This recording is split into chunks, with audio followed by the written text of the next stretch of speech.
Hello everyone, welcome back to my channel. In today's video, we're going to be continuing the Women of the Bible series with Rahab. But before we do that, I have a couple housekeeping things to kind of talk to y'all about. So basically, I tried to upload on Tuesday, but due to us house sitting and where we're at, the internet is not working with that long of a video that I filmed on Tuesday. It's still processing. It's been trying to process for the past 2 days. So I'm going to stop that video from processing and hopefully get this one uploaded because it should be way shorter than that one. And then I will upload that one on Sunday when we get back home. Now, if I can't get this video uploaded either, you'll just get them on Sunday. Sorry, I've tried. But due to us just dog sitting, it is having a little bit of a hard time doing that. I'm able to post like shorts and TikToks and things like that, but for whatever reason, it's not working on the long YouTube video. So I don't know, I tried. So y'all will get that hopefully on Sunday, and then hopefully y'all get this video before Sunday. So let's go ahead and jump into Rahab and what we can learn from her. Okay, so who is Rahab? Well, Rahab is a woman in the Old Testament, obviously. She was a Canaanite who were the hated enemies of Israel at the time. She was a harlot. If you don't know what that is a woman of the night, a dancer, if you get what I'm saying. And she would eventually be in the bloodline of Jesus. If you want to check me out on that fact, you can go and look that up in Matthew 1 through 16. Good luck reading Jesus's genealogy there. But that is who Rahab is. So what had happened to our girl Rahab, and what can we learn from her? Well, so basically what was happening, there was about to be a battle of Jericho, and Joshua had sent out 2 spies to go look at Jericho's fighting force. So those 2 little spies go out, they go on their merry little way, and they happen to find Rahab. Rahab allows them into her house. Now, what we're about to see is the king is about to come to her and be like, hey, offer these spies up.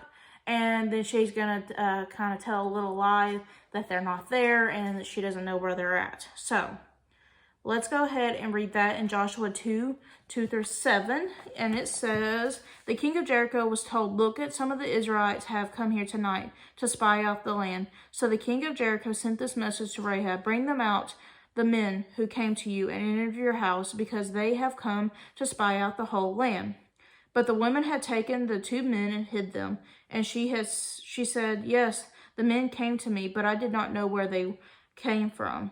At dusk, when it was time to close the city gate, they left. And I don't know which way they went, and go after them quickly. You may catch up with them. But she had taken them up to the roof and hidden them under the stalks of the flax she had laid out on the roof. So the men set out to pursue of the spies on the road that leads to the fords of the Jordan, and as soon as the pursuers had gone out, the gate was shut. So, as you saw, the king asked for them, she lied for them. Now, we're actually about to see a conversation between Rahab and the 2 spies.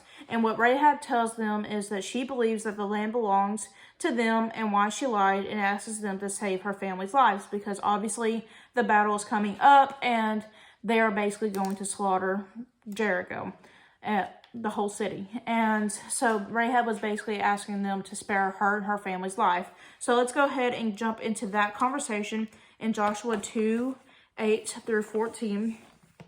And it says, before the spies laid down for the night, she went up on the roof and said to them, I know that the Lord has given you this land, and that a great fear of you has fallen on us, so that all who lived in the country are melting in fear because of you. We have heard from the Lord, or we heard how the Lord dried up the water of the Red Sea for you, and the 2 kings of the Amorites east of the Jordan, whom completely destroyed. When we heard it in our hearts, we melted in fear. Everyone's courage had failed because of you. For the Lord your God is God in heaven above, on earth below.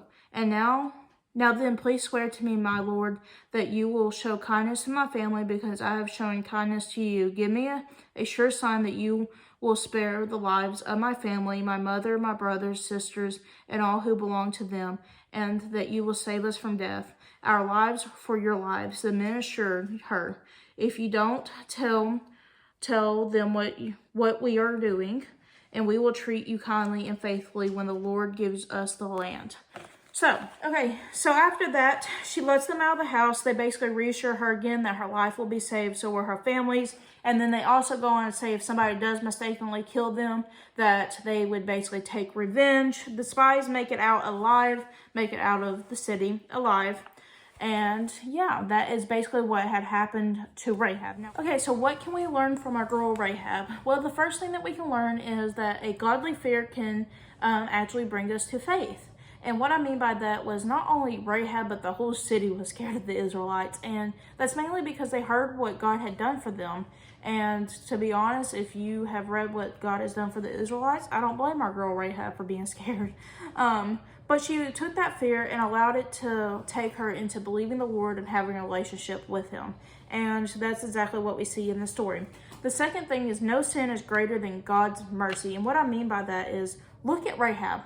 Look who she was. She was a harlot. You think she was pure? No, she was not. Your girl was not pure. She was very sinful. But he was able to take her life and use it for his purposes and for his people. And that just shows how amazing God's mercy is and that no sin is greater than it. The third thing is that Rahab proves that faith without deeds is dead. And I'm going to go ahead and bring in James into this. And we're going to read in James 2:25 to kind of back this point. In the same way was not even Rahab the prostitute considered righteous for what she did when she gave lodging to the spies and sent them off in different directions. As the body without the spirit is dead, so faith without deeds is dead. So yeah, that is what our girl Rahab had went through and what we can take from her. Even though she was in the Old Testament, we can still take lessons from these women in this Bible. I mean, they were pretty strong and powerful compared to the women in our day and age. I feel like sometimes they got a little bit more strength than I do. So I hope y'all enjoyed this Bible study, this quick little Bible series that we are doing. I'm going to try to get that other video up from earlier this week, hopefully before Sunday, but if not, y'all will get it on Sunday. So I hope y'all enjoy the rest of y'all's night, and I will see y'all next week on Tuesday and Thursday.